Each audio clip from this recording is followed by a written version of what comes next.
ഇതിനകത്തെ കഥ എന്താണെന്ന് ചോദിച്ചു കഴിഞ്ഞാൽ, പുള്ളിക്ക് വാഷിങ്ടൺ മോണുമെൻറ്റിനെ ഫേസ് ചെയ്തിരിക്കണമെന്നൊരാഗ്രഹം ഉണ്ടായിരുന്നു പോലും. അപ്പോൾ അതനുസരിച്ചുള്ളതാണ് ഇത് വെച്ചേക്കുന്നത്. ഇപ്പോൾ ഇതിന് മറ്റാണ്ട വാഷിങ്ടൺ മോണുമെൻറ്റിനെ ഫേസ് ചെയ്താണ് പുള്ളിയുടെ ഒരു സ്റ്റാച്ചു വെച്ചേക്കുന്നത്. ആൾക്കാരൊക്കെ കയറി നോക്കിയിട്ട് ഇറങ്ങി വരുന്നു. ഏതായാലും ഇപ്പം നല്ല സമ്മർ സീസണായിട്ട് നല്ല വെയിലും ചൂടുമാണ്. അതിനിടയിൽ കൂടെ ഞാൻ അറിയിക്കുന്നു.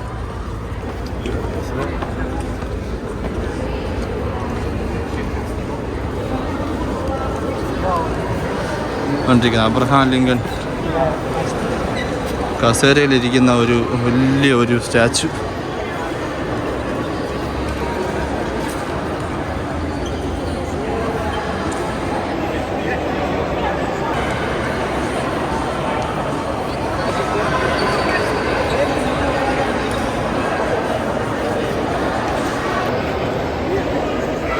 സ്റ്റാച്ചുവിൻ്റെ ഇപ്പുറത്തോട്ട് വന്ന് നോക്കിക്കഴിഞ്ഞാൽ അദ്ദേഹത്തിൻ്റെ ഫേമസ് ആയിട്ടുള്ള സ്പീച്ച് അവിടെ എഴുതി വച്ചേക്കുന്നത്. ഇതുപോലെ അപ്പുറത്തും ഇതിൻ്റെ ആ സൈഡും അവർ എഴുതി വച്ചിട്ടുണ്ട്. അതിൻ്റെ നടുക്കാണ് ഇദ്ദേഹം ഇരിക്കുന്നത്. അതുകൊണ്ട് അപ്പുറത്തും ഫേമസ് സ്പീച്ച് ഉണ്ട്. അപ്പുറത്ത് പോയി കാണിക്കാം.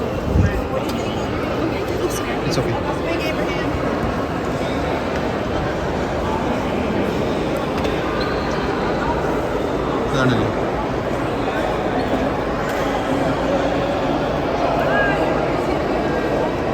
അദ്ദേഹത്തിൻ്റെ ഫേമസ് സ്പീച്ചുകളാണ് ഇവിടെ കൊത്തിവെച്ചേക്കുന്നത്.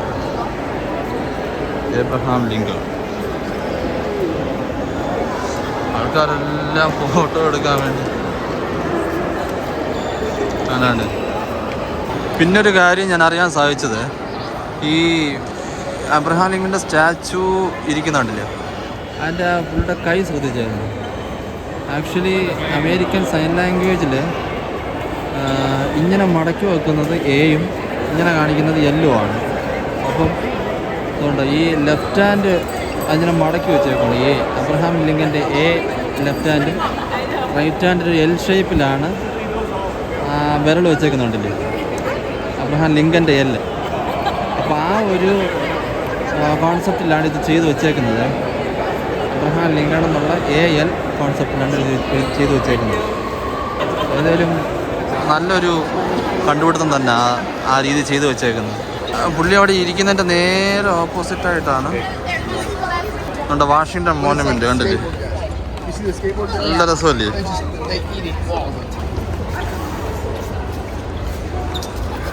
ഈ സറൗണ്ടിങ് ഇങ്ങനെ കാണാൻ എന്താ ഒരു രസമെന്നറിയാമോ?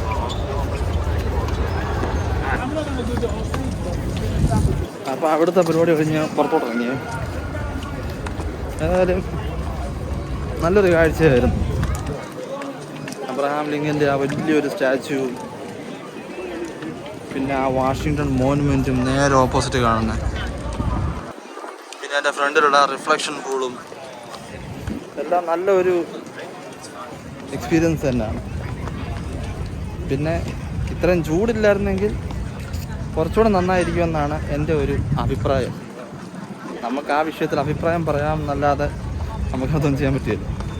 അപ്പോൾ നമ്മൾ നേരെ ആ ബസ്സിൻ്റെ അടുത്തോട്ട് പോകാൻ വേണ്ടി ശ്രമിക്കുകയാണ്. ആക്ച്വലി ഞാനതിൻ്റെ പുറത്തോട്ട് ഇറങ്ങാൻ നേരത്താണ് വേറൊരു കാര്യം ശ്രദ്ധിച്ചത്. കൊണ്ടുപോയിട്ട് സംഭവം എഴുതിയേക്കുന്നുണ്ടോ?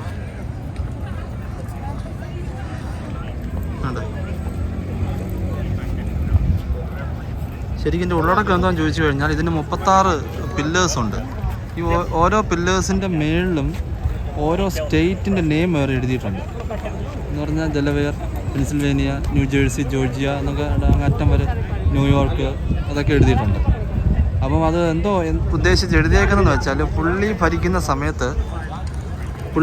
സമയത്ത് ഇവിടെ ആക്ച്വലി 36 സ്റ്റേറ്റ് ഉള്ളായിരുന്നു. ആ സമയത്ത് 50 ഇല്ലായിരുന്നു. അപ്പോൾ അത് കഴിഞ്ഞിട്ട് വന്നതാണ്, അഡീഷണൽ ആഡ് ചെയ്തതാണ് ഒരു 14 സ്റ്റേറ്റ് കൂടെ.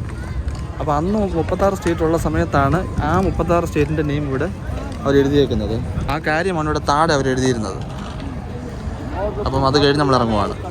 അപ്പോൾ നമ്മുടെ കറക്കം കഴിഞ്ഞിട്ട് തിരിച്ച് വണ്ടിക്കകത്തോട്ട് കയറാൻ പോവാണ്. വണ്ടി ഇവിടെ വന്ന് നിൽപ്പുണ്ടെന്നില്ല, നേരത്തെ നമുക്ക് വേണ്ടി അരമണിക്കൂർ വെയിറ്റ് ചെയ്യും.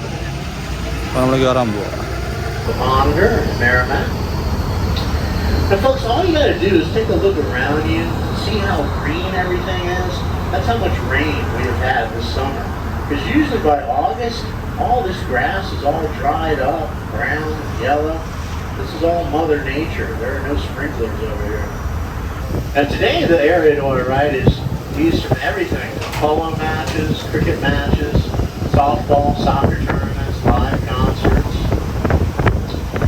Now we're coming back upon the memorial of the Reverend Dr. Martin Luther King Jr. on your right.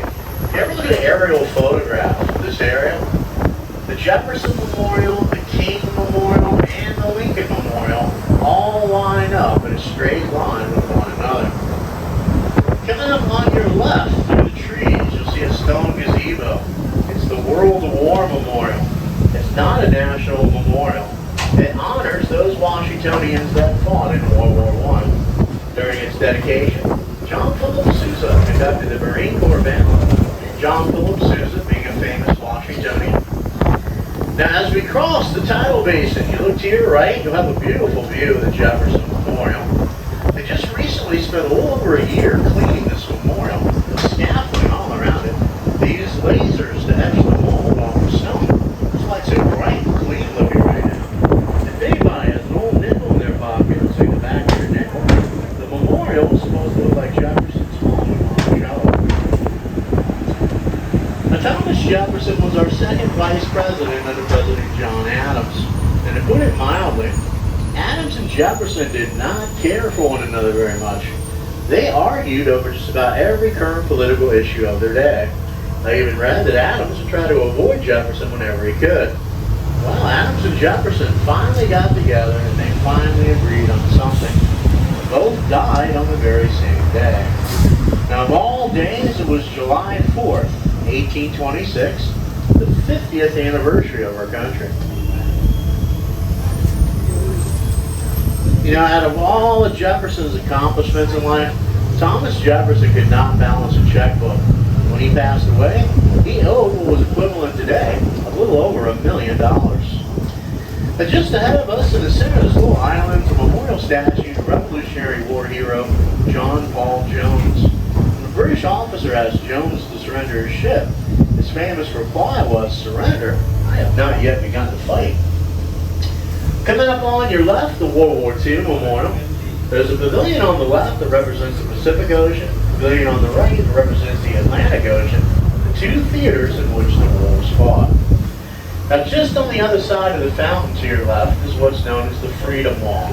There are 4,048 hand-painted gold stars on that wall. Each star represents 100 people that gave the ultimate sacrifice during World War II. But folks, we're pretty close to the Washington Monument. If you look to your right and you look closely, you'll notice there's 3 different colors of stone used in the construction. The first part of the monument lay there unfinished for almost 28 years. They ran out of money, they ran out of supplies. People complained it was an eyesore. It looked like a huge chimney sitting out in the middle of the field. Not a fitting tribute to our first president, George Washington. Well, the Army Corps of Engineers took over the project and went back to the same mine. So much time had elapsed, the stone was in color.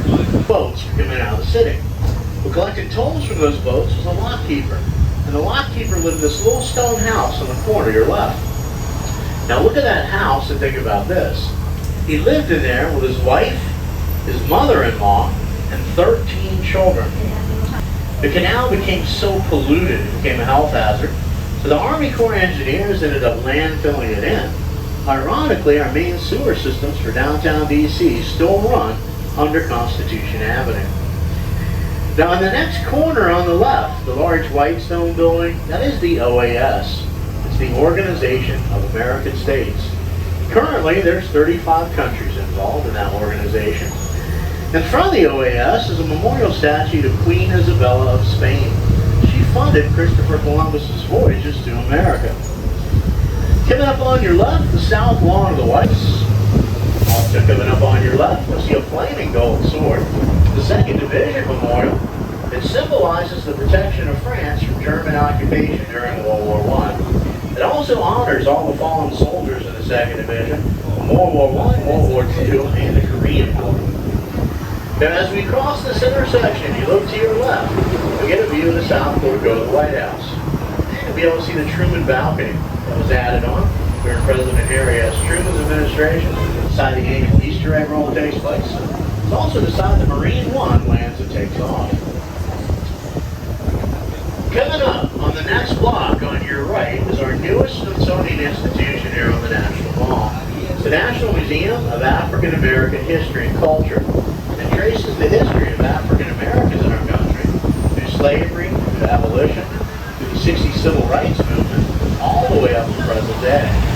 And we're talking everything from a handkerchief that belonged to Harriet Tubman, Chuck Berry's red convertible Eldorado Cadillac.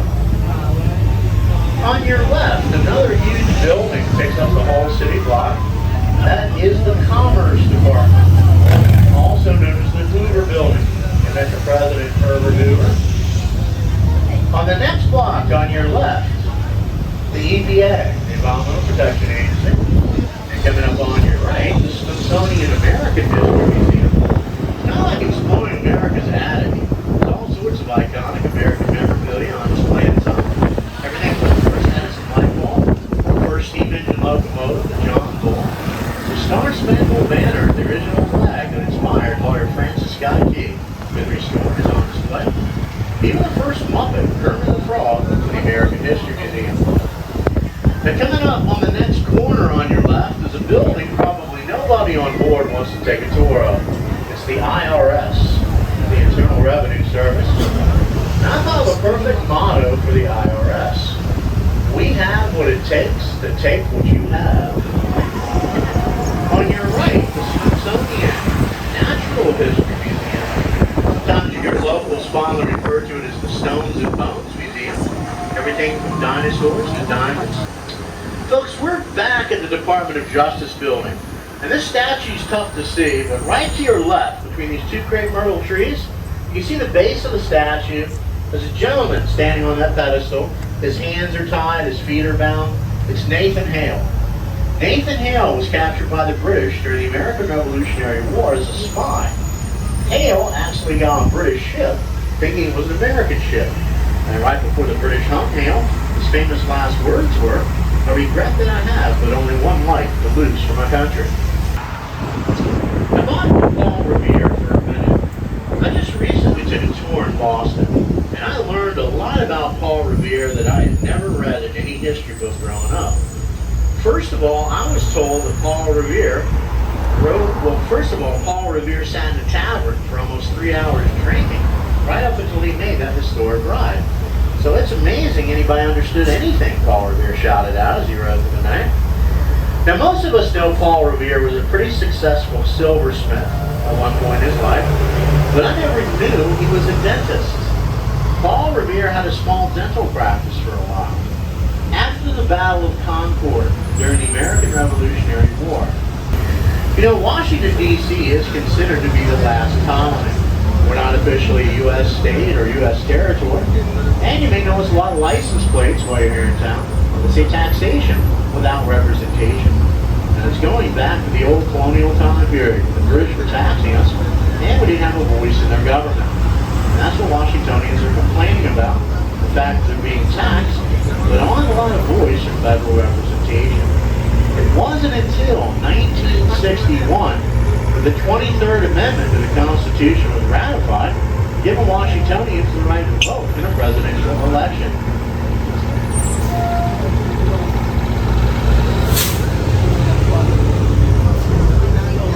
Now folks, we're about to cross Pennsylvania Avenue again. And if you look down to your right, you catch another glimpse of the west side of the Capitol. Our city's architect, Pierre Charles L'Enfant, when he was surveying the area the Capitol sits on today, he said that was a pedestal awaiting a monument. That's why I decided to build the Capitol up on the hill overlooking the city. It was originally called Jenkins Hill, named after the family that owned all the property. And we just turned onto 7th Street. Locals refer to 7th Street as Restaurant Row. You can find just about any kind of food known to man somewhere along 7th Street. Now, if you continue forward down 7th, it'll lead you through the heart of our Chinatown. And in our Chinatown is the largest Chinese arch in the United States. It's known as the Friendship Arch. Thank you so much. I appreciate it. You're welcome. എത്ര വളരെ ബെസ്റ്റൂറും കാര്യങ്ങളും അടുത്ത ആൾക്കാരുടെ അവിടെ നിൽക്കുന്നുണ്ടോ? കണ്ടോ, നമ്മളതിൽ നിന്ന് ഇറങ്ങാണ്ട് ഇതുപോലത്തെ ഒത്തിരി വണ്ടികളുണ്ട് കേട്ടോ. 2-3 എണ്ണം അവിടെ നിൽക്കുന്നു. ഇത് ഓരോ ടൈമാണ്. ആ ടൈമിനെ ഇത് ഇവിടെ നിന്ന് എടുക്കത്തുള്ളേ. Hop on hop off tour all day, അതാണ് എൻ്റെ പേരാന്ന് തോന്നുന്നു. ഓൾഡ് ടൗൺ ട്രോളി എന്നാണ് എൻ്റെ ടൂസിൻ്റെ നെയിം. Old town trolley. ഒരു ടീം വന്ന് ഇറങ്ങുമ്പോൾ അടുത്ത ടീം ആ ടൈമിന് വെയിറ്റ് ചെയ്യുവാണ്. കണ്ടില്ലേ, അവർ കയറാൻ വേണ്ടി വെയിറ്റ് ചെയ്യുക. അങ്ങനെ നമ്മുടെ ബസ് ടൂറെല്ലാം കഴിഞ്ഞ് നമ്മൾ പുറത്തിറങ്ങി. ഇപ്പം നല്ല ഉച്ച സമയമാണ്. ഇത് 1:30 സമയമാണ്. അപ്പം എന്തെങ്കിലും കഴിക്കാമെന്ന് പറഞ്ഞുള്ള ഒരു തിരച്ചിലാണ്. നമുക്ക് സ്പെഷ്യലായിട്ടുള്ള കാര്യമാണ് ഫുഡ് അടിക്കുക. വേറെ വഴിയില്ല, അത് നല്ല വിശപ്പ്. അപ്പം ഞാൻ അങ്ങോട്ടാണ് പോകുന്നത്.